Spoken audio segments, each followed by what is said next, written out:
ハローハローハロー、皆さんこんにちは。天活チャンネルへようこそ。Welcome back to my channel ということで、本日も早速ですね、予言の方をお伝えしていきたいと思います。天活チャンネルでは、ジョセフ・ティテルさんというアメリカ人サイキッカーのサイキック預言師の方が、毎週彼自身の動画でですね、予言の配信を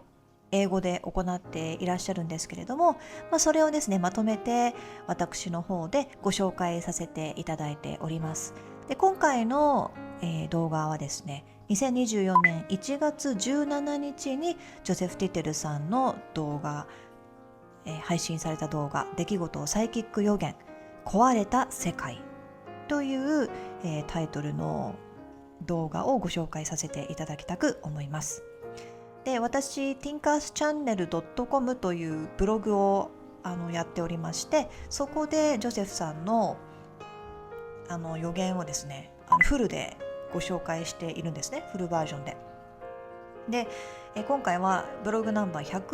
122番の狂気的世界というタイトルを私つけましてご紹介させていただいております。で私のティンカースチャンネルのこの122番目のブログの回のリンクと、あとジョセフ・ティテルさんご本人の動画のリンクというのは私のこの動画の概要欄説明欄のところに直接飛べるリンクを貼っておきますので、皆さんご自由にチェックしてみてください。で今回の動画の中では予言をかいつまんで皆さんにお届けしておりますので、もしフルバージョンを知りたいという方は私のブログの方にアクセスしていただくか、もしくはジョセフ・ティテルさんご本人の動画の方でじっくり内容を確認していただければと思います。それでは今回も始めていきたいと思います。今回ですねおっしゃっていたのが、実際ジョセフ・ティテルさんはサイキッカーなのでスピリチュアル的に投資ができるんですね。でまだ起きていない現実というのをビジョンでこう見ることができたりですとか、あとはジョセフさんの周りにいるスピリットたちがジョセフさんに映像を見せてくれたりするらしいんですね。そういった能力をお持ちの方なんですけれども、今回、ジョセフさんは1月3日の配信でもおっしゃっていたことを、今回もお話ししていらっしゃるんですけども、地下ではすごいことが行われているとおっしゃってました。実は地下にはもう広大といいますか膨大な施設があるとジョセフさんは投資で見ていらっしゃるらしいんですね。ジョセフさん曰く、地下ではとんでもないことが行われていることはお伝えしたことはありますけれども、いつの日かどんなことが行われていたのか真実が明らかにされる日が来るでしょうとおっしゃっておりました。でホラー映画よりも恐ろしい地下というタイトルを私つけまして、ブロックナンバーの120番目でこのね地下施設のことはお伝えしてますし、動画でもですねお伝えしてます。日本の地震から地下施設までという前々回の動画の回でもお伝えしておりますので、もしご興味がありましたら概要欄の方にリンク載せておきますので確認してみてください。ただこのね地下に関しては様々な憶測が飛び交っていますとジョセフさんはおっしゃっておりまして、少なくとも私が2016年に投資ビジョンで見た、卑劣なホラー映画のような現場ではありません。しかしトンネルには何構造かになっている構造であるらしくて、どんどん下に行けるようになっているらしいです。もうどこまでも下に行けるようになっていて、下へ行くほどより卑劣なことが起こっているとジョセフさんはご自身が目撃したそのビジョン、サイキックビジョンを皆さんにシェアしておりました。でどんなことが行われていたかというのを詳しくは YouTube 上ではお話しできないぐらいむごかったとおっしゃっておりましたので、私たちの想像を絶するようなことが行われているよということはおっしゃっておりました。でスピリットが今回教えてくれたこととしては次のことになるそうで、何重にもなる地下トンネルシステムがあると教えてくれているそうです。このね、麻薬ですとかそういうことで有名なカ・マルテルという組織あるじゃないですか。で彼らも地下トンネルを持っているとジョセフさんはおっしゃってました。ジョセフさん曰く、しかしその下の層になると収穫施設というものがあって、そこには忠誠を誓わされる人たちがいると。収穫ってハーベスティングという意味なんですけども、そういう施設があって、そこで忠誠を誓わせられるらしいです。でそして別の層には闇の支配者らを運ぶ地下の高速移動車両のようなシステムが存在しているそうで、まだ建設中らしいんですよね。ジョセフさんが投資ビジョンで見たところ、これもですね、全て徐々に暴かれるとジョセフさんは予言していらっしゃいます。どのように暴かれるかというと、まず軍が暴くとジョセフさんは予言していらっしゃいました。地下施設に関することはどこかの国の軍が暴くとジョセフさんのスピリットは教えてくれているそうで、ジョセフさん曰く、お米の国、アメリカの軍ではない、少なくともまだお米の国の軍ではないどこかの国の軍が地下の施設について暴露するということをおっしゃっています。UK、ヨーロッパのような気がしますとおっしゃっておりましたが、どの国かというのはちょっと定かではないみたいなんですね。でまた SNS でも暴露されるかもしれないということなんですけれども、例えばジョセフさん曰く、地下施設の忠誠を誓う場所ですとか生贄の儀式などの動画を撮影することに成功する人が出てくると予言していらっしゃいます。でそれを、SNS で拡散するという形なんだそうですが、ビジョンを見ましたが、10代のような子どもたちが映っていたということなんですよね。でも今の時代ってティンカーが思うに、どれがフェイクでどれが本当の映像なのかっていうのは AI も発達しているので、本当に見抜くことが難しいですよね。なのでそこのところどうなのかなっていう気もしますけれども、そういった情報が今後、嘘か本当かわからないですけれども出てくるそうで、中には本当のことがあるとジョセフさんは予言していらっしゃいました。で過激なグループというお話をね、ジョセフさんはしていらっしゃいますけれども、この過激なグループというのは中の東のエリアで組織している、過激派グループといいますかのグループなんですけども、このグループらも地下トンネルを使って守っているとジョセフさんはおっしゃっておりました。でハマノス、ちょっと隠語で言いますけども、ハマノスのを抜かして読んでいただきたいんですけども、この組織も地下を持っているということをおっしゃっていて、このトンネルというのは闇の支配者らの関わりがあるため世界中に存在するそうです。事実がバレると地下で何が行われていたのかがより暴露されるというふうにおっしゃっておりました。でもちろん真っ赤なお国の中の国も巨大地下を持っているそうです。ジョゼフさん曰く、中の国にも巨大な地下施設が存在します。スピリットは一番奥底では世界中の地下施設の組織と蜘蛛の巣のようにつながっていると言っているそうなんですね。同じ穴のムジナといいますか、奥底の根底では全部がつながっているということをスピリットが教えてくれているそうです。でちょっとねSF の話といいますかオカルトの話になると、本当に噂の、エイリアンは宇宙人は地下にいるのかどうか、地底人とかねいろいろありますけれども、ジョセフさんのお言葉ですけども、スピリットが言うにはエイリアンではなく世界中に蔓延する悪魔だと言っています。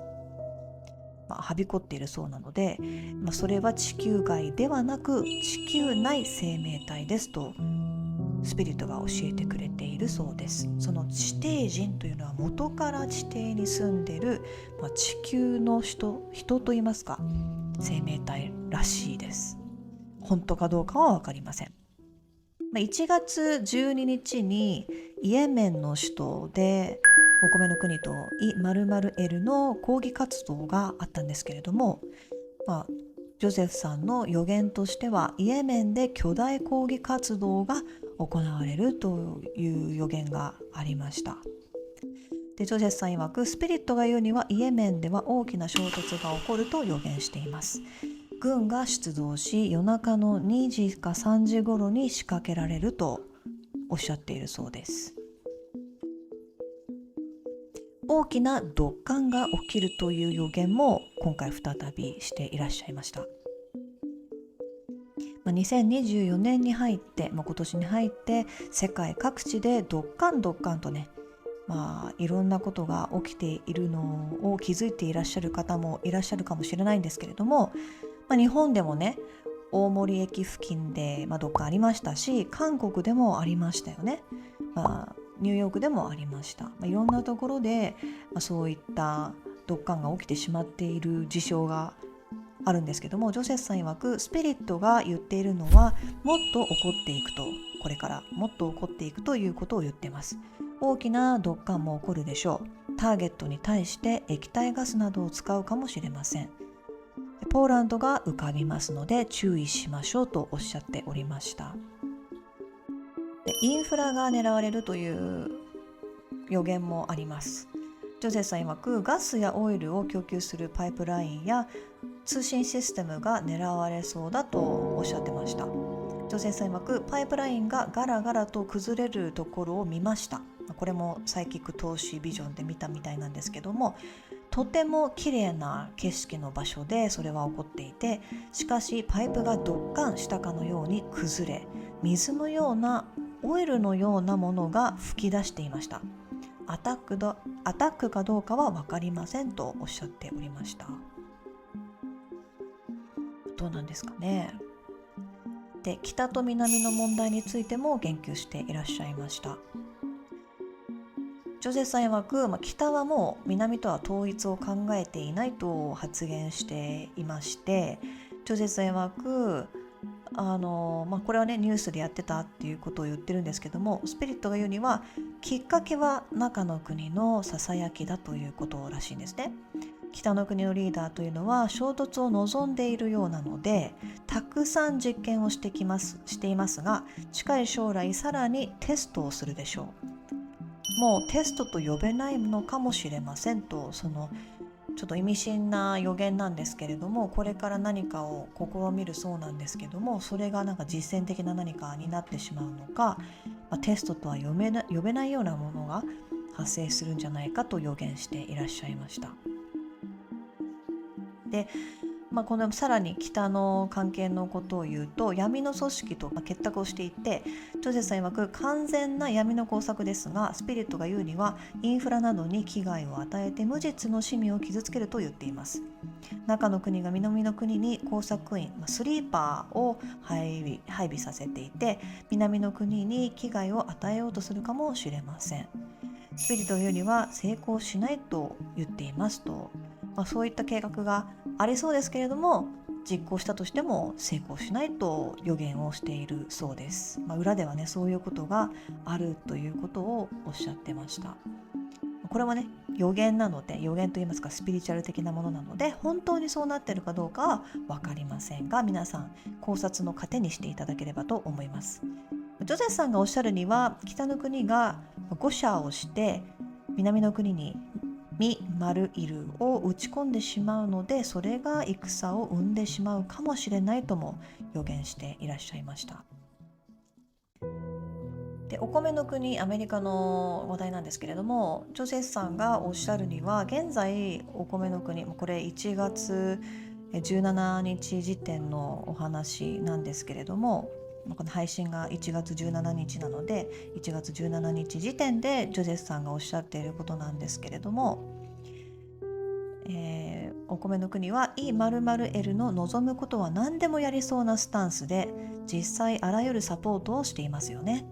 4万人以上もの兵士が中の東に駐在しています。スピリットはこの行き過ぎたお米の国の行動はやがてとんでもないしっぺ返しを食らうことになると予言していますとジョセフさんはおっしゃっておりました。今のところね、やっぱり結構なサポートをして強気ですよね。E○○L も、ね、今 E○に対して結構ねバチバチしていますけれども強気な体制ですし、それに対して日本もね、この間総理大臣がアメリカに訪問したことによって結構な友好関係を確認するような行動もしてますので、確か日本人宇宙飛行士が2名ほど月に着陸できるようなそういったプロジェクトに参加できるということとか、あとはね、尖閣の諸島の何かね攻撃があった場合はお米の国が助けるよっていうことも約束したとか、そういうこともお話ししてきているので、もしアメリカが何かをした時には、日本もねそれをサポートしなければならないようなプレッシャーはかかってくるのかなというような今政治なポリティカルな動きは見えてますよね。で、航海の戦なんですけども、航海は赤い海ですね。でジョセフさん曰くスピリットが見せてくれているビジョンでは2つの船が見えます。その2隻は衝突して1隻は沈んでしまいます。どちらかは軍関係の船のようです。ものすごい爆発的に沿岸からの、軍石に向かってミ丸イルを撃ってきているのが見えました。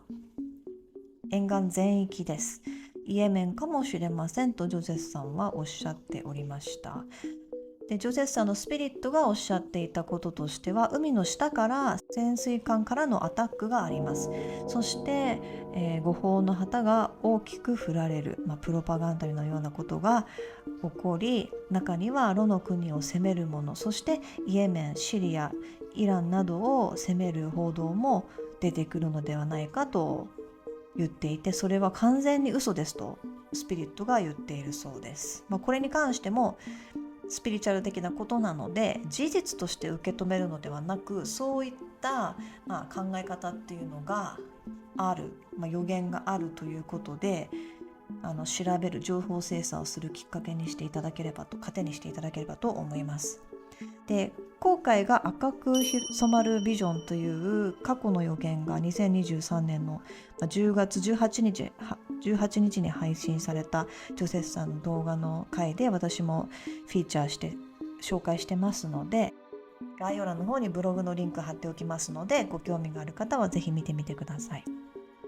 ポーランドでもドイツの方でも3つの旗が振られるそうなんですね。3つの嘘の旗ですね。ジョセさんおっしゃるにはその3つの旗ですけれども、実は4つ目もありますが、それはまだ起きていないとスピリットが言っています。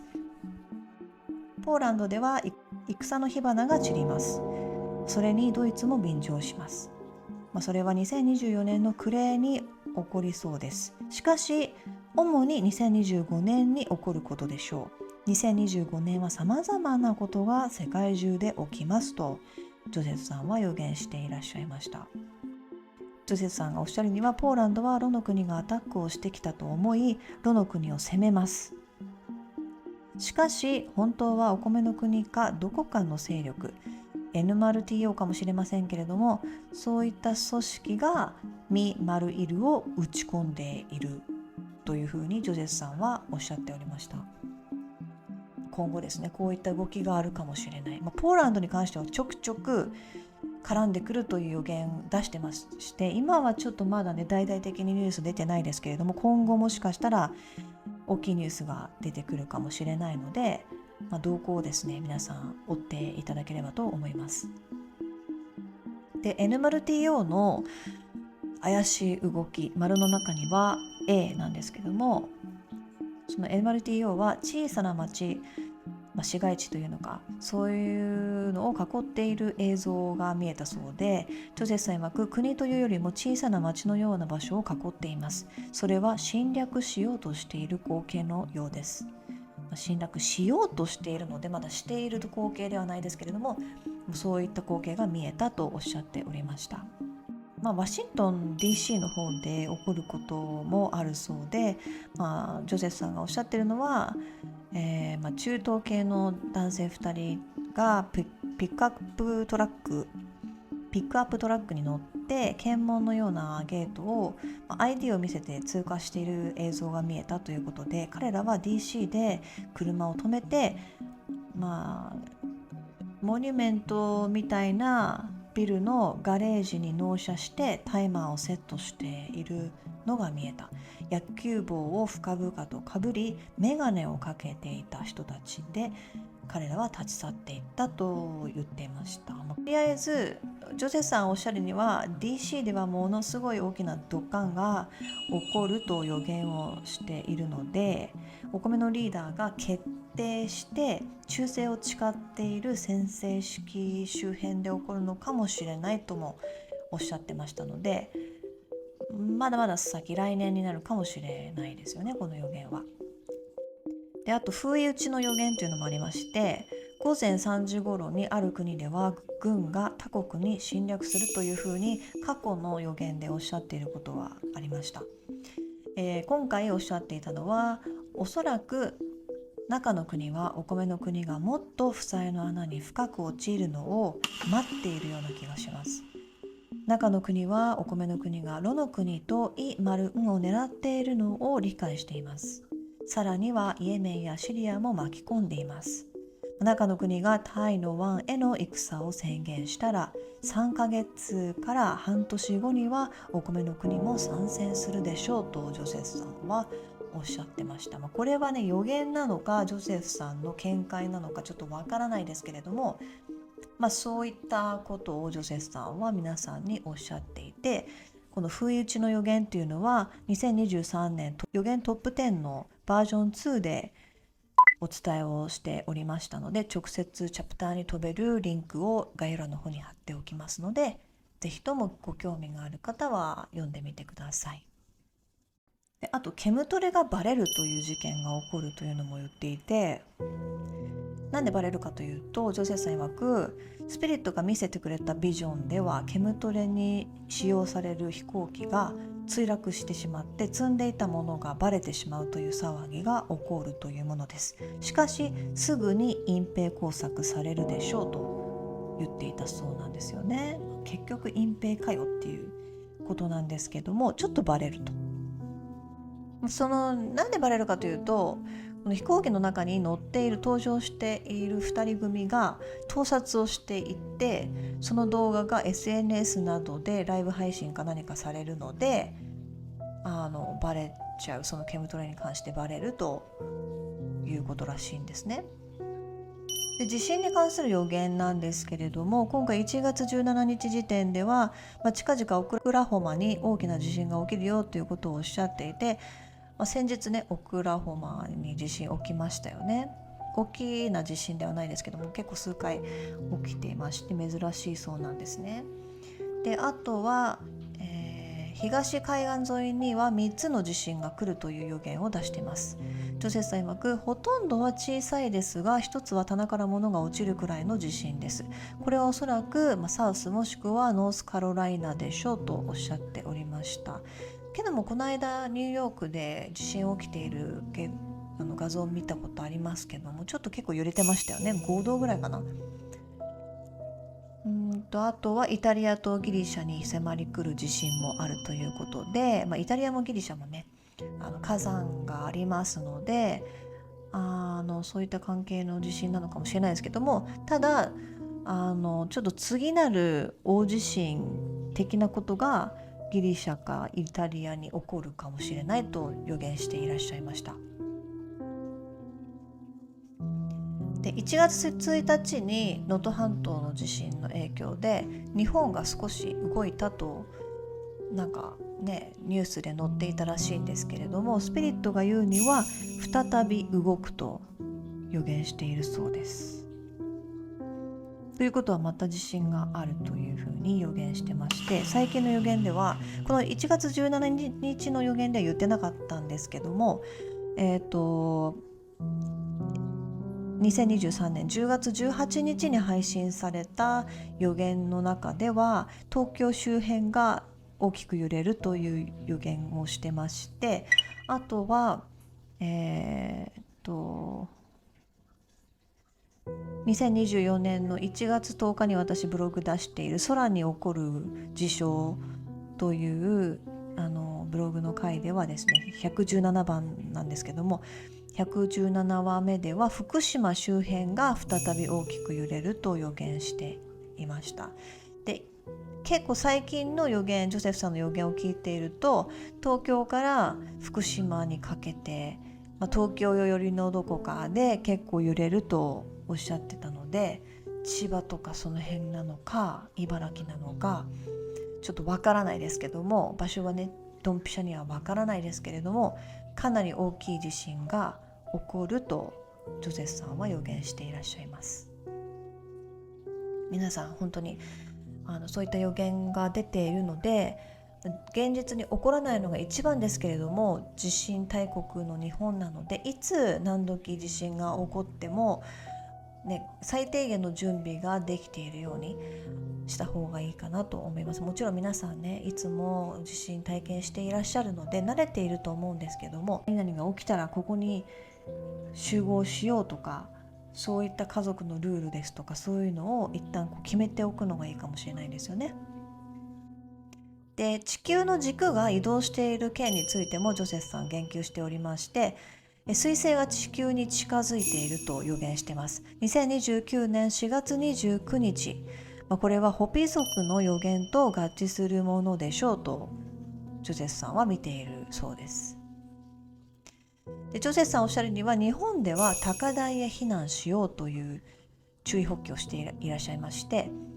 地軸がひっくり返る時に日本が沈むとエドガー・ケイシンが予言していましたが、私のスピリットは日本の皆さんはとにかく高台に避難していれば大丈夫だと言っています。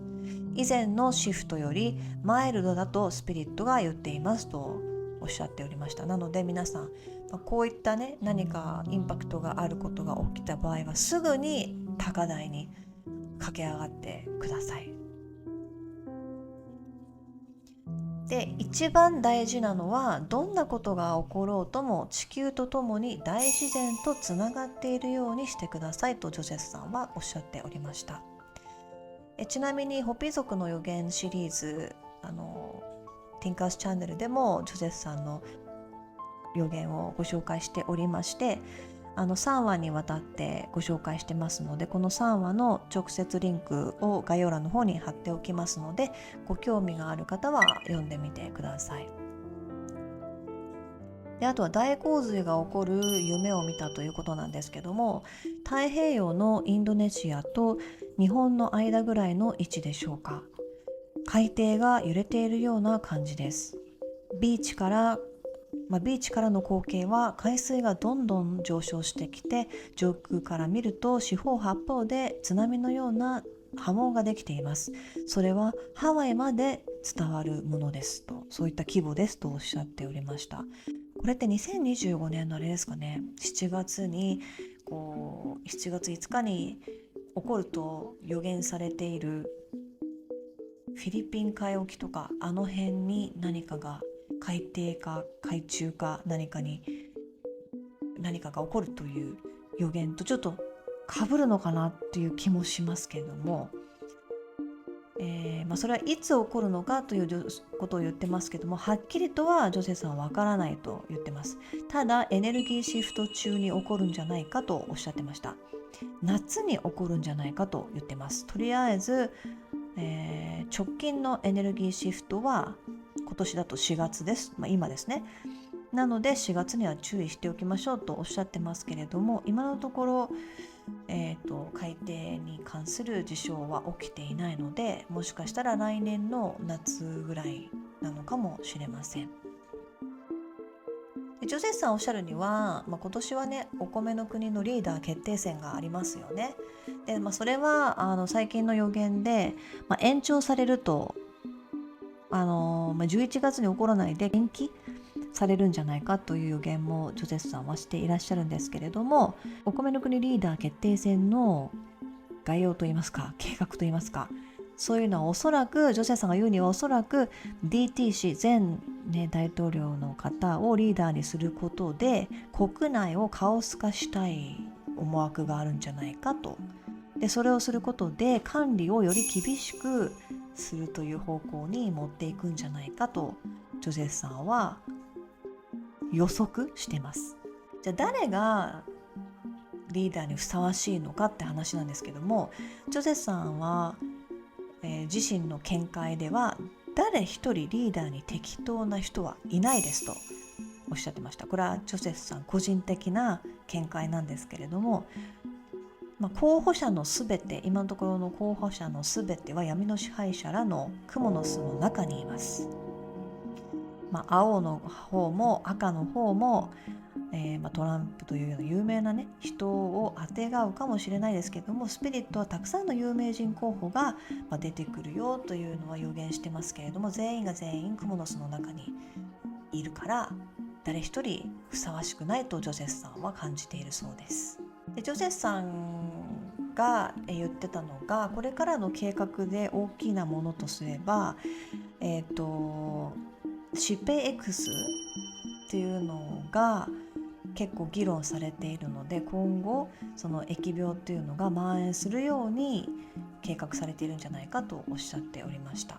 ジョセフさん曰く、パレスチナから難民などを受け入れる過程で難民キャンプなどで疾病などが蔓延するという計画があるかもしれません。大きな蔓延です。それは腕に刺すあれが原因となるかもしれませんとおっしゃっておりました。でアフリカでも蔓延する病があるそうで、今年の夏ぐらいに起こるんじゃないかというふうに言ってるんですけども、人々はパニックになりがちですけれども、スピリットはパニックになる必要はないと言っていますとおっしゃっておりました。